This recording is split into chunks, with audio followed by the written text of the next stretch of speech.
Our next speaker is Chris Johnson showed up. It's my new through line. Helen Cook, Nowhere2Nowhere Monorail.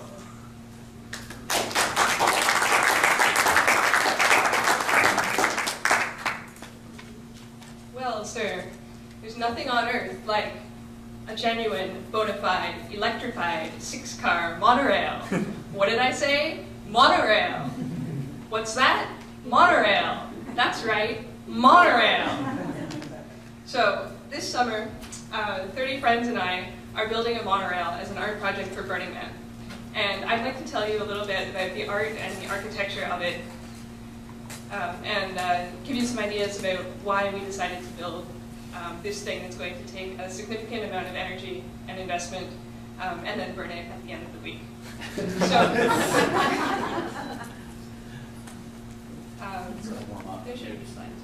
They went to sleep. So first I'd like to tell you a little bit about what Burning Man is, and tell you why we were inspired to take our art project there. So Burning Man is an art festival that's held every year in the Black Rock Desert in Nevada. It's held on a lake bed, which floods every winter and evaporates and dries out every summer. So this environment is extremely harsh. The temperatures during the day can reach 40 degrees Celsius, and then drop to nearly freezing at night. The wind can the wind can reach up to 100-kilometer-an-hour gusts. That's happens regularly, and it picks up all the fine dust.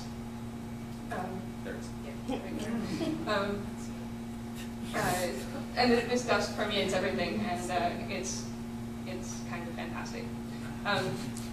So, next slide.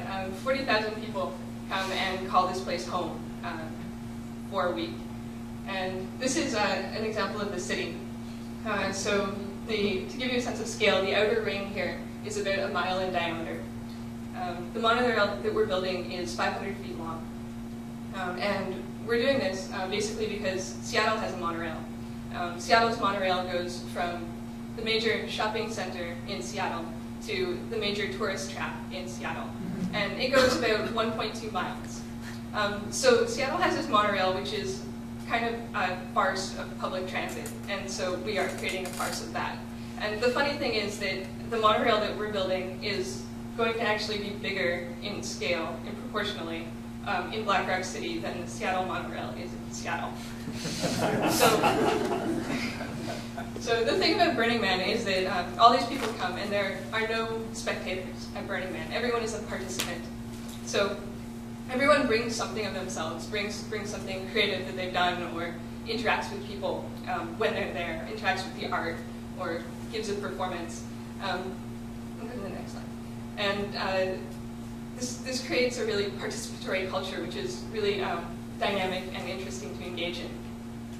Burning Man is equal parts like radical survival camping, gift economy, art festival, and giant party. And so the playa is a canvas for self-expression and for giant installation art. Every year there's a theme. Next slide. And this year it's Metropolis. So we spent a while thinking about what does Metropolis mean in terms of the city. We thought about the movie, the 1920s movie Metropolis. And it became really clear that we had to build a monorail to take Burning Man. So next slide. So we started thinking about this back in January, and we applied for an art grant, and we actually won an honorarium to build this, which has really made it possible. It was granted by Burning Man. So we were inspired by this guy Niles in California, who'd built a garden monorail. It's a little monorail that goes around his garden. It's about 100 feet long, and it took him 5 years to build. So with that, what we do is we're going to make it 500 feet long, so 5 times as long, and we're going to do it in a fifth the time. And clearly this is a good idea. So this is one of our initial sketches. The monorail is 500 feet long. It's 8 feet off the ground. The supports are 4x4s. They're buttressed with 2x4s, with a 2x4 support. There's going to be 3 stations. The 2 stations at the ends have these ladders, which you can climb up and can get into the car. 2 people can ride the car at once. You get in, and push the button, and it'll electronically take you to the end. Station in the middle, you can only get to via the monorail. There's no ladder to get up there. We're going to fill it with pillows and maybe have DJs there, and it'll be a fun place to hang out. The only way to get down really will be to convince the people coming in the car that they need to get out so they can get in. It should be an interesting experiment. So next slide. And this is the car as of about a month ago. So it's powered by the crushed hopes of monorail enthusiasts everywhere, and by wheelchair motors, which we've reconditioned. The wheels run along the track. This is the track. It's 2x8s, like 12 feet long. The car kind of straddles the track. So there are wheels on the sides of the track and also on the top to prevent it from tipping over a little bit. Next slide. The stations are going to be made of scaffolding. So the scaffolding will be the support, and then we'll have these facades on the front of the stations. They're going to be covered with silk and lit from within. So it'll be kind of a nice light box effect. Next slide.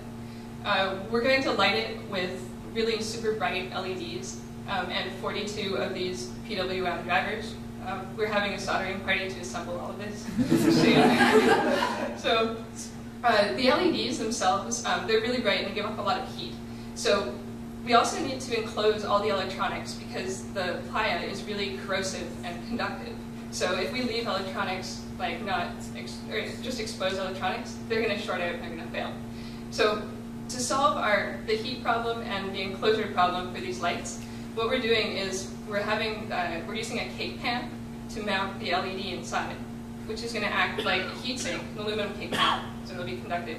And then we'll put a piece of acrylic on the front of that to protect it from the elements. So that was not my idea. It was pretty clever though. Next slide. We spent a long time thinking about all the ways that this could fail.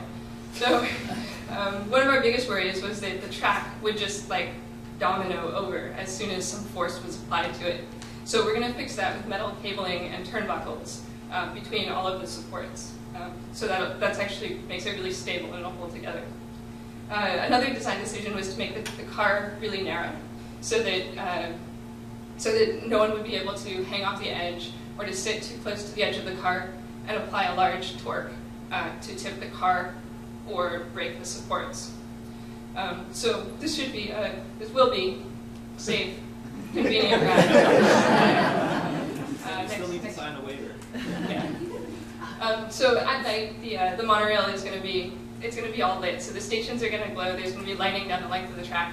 And when people look at that, they'll see this thing that's really quite huge, and it took a significant amount of time and energy to build. And it's my hope that people seeing that it'll spur their thinking to think about public transit and how we can do it effectively and build public transit into our cities so that it can be convenient, safe, and useful. Yeah, because clearly the way to do that is not by building monorails that go from nowhere to nowhere. Next slide. So to punctuate that point, on the last day, what we're going to do is take down half of the track and pile it up into a giant campfire.